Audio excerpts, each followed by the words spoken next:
Thank you, Madam Chair and Ranking Member, for holding this hearing. It certainly is good to know that our days of reliance on others for human access to space are limited. And great to see you back here, Mr. Bridenstine, as Administrator. Thank you. Can you provide an overview of what preparations are being made at Kennedy Space Center to support the first launch of SLS and Orion on Exploration Mission 1 next year, as we prepare to receive and process the rocket and the spacecraft at KSC? What activities are taking place now to ensure that smooth stacking, integration, and rollout will all happen? Absolutely. So at Kennedy, the exploration ground systems are key. Of course, having a mobile launcher is key. Those are under development and getting very close to being ready. The first SLS, we have had some delays with, as I've already explained. That's why we're so focused on it. In order to achieve getting that SLS to Kennedy as soon as possible, we've made some significant changes in how we're actually developing it. We have found that, and we did not know this ahead of time, we have found that the engine section of the SLS is actually on the critical path because of the complexity that was unanticipated. And the challenge is the rest of the SLS rocket was dependent on that section being complete before it could be integrated. And that was based on a property, plant, and equipment limitation that we had. So what do?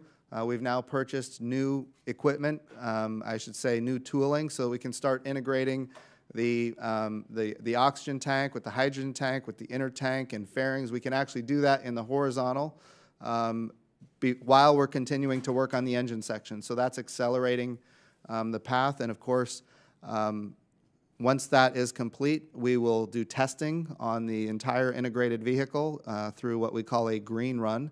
We're making determinations right now. Ultimately, how much of a green run we need to do based on the schedule that we are attempting to achieve. And I want to be clear, we're going to be very safe. We're not going to do anything that brings undue safety. But if there are things that we're testing that are nice to haves and not necessary, then we're going to look at moving those to a later test. But at the end of the day, we want to get the rocket to the Kennedy Space Center. We want to make sure that the launch pad and the mobile launcher are ready to go. And all of those are not in the critical path right now. I think we're in good shape for those activities. And I can tell you, everybody at Kennedy is extremely excited about getting the first launch of SLS by 2020. And that's what we're working on right now, getting it by the end of 2020. Well, thank you very much for your direct answer. And I appreciated your comments last week about the importance of the exploration upper stage for the SLS, the second mobile launcher. That's right. That will launch the more powerful rocket by Exploration Mission 3. These upgrades will allow SLS to launch both astronauts on Orion while also carrying the large payloads, lunar landers, and so forth. Although NASA's fiscal year 20 budget process proposes deferring the work until several years out, it appears that based on the Vice President's charge that we accelerate the return and the immediate development, and your comments all seem to jive. And so, if so, how will NASA continue and accelerate EUS and ML2 development this year in FY20? So just so you're aware, this is an important issue, and you're hitting the nail on the head.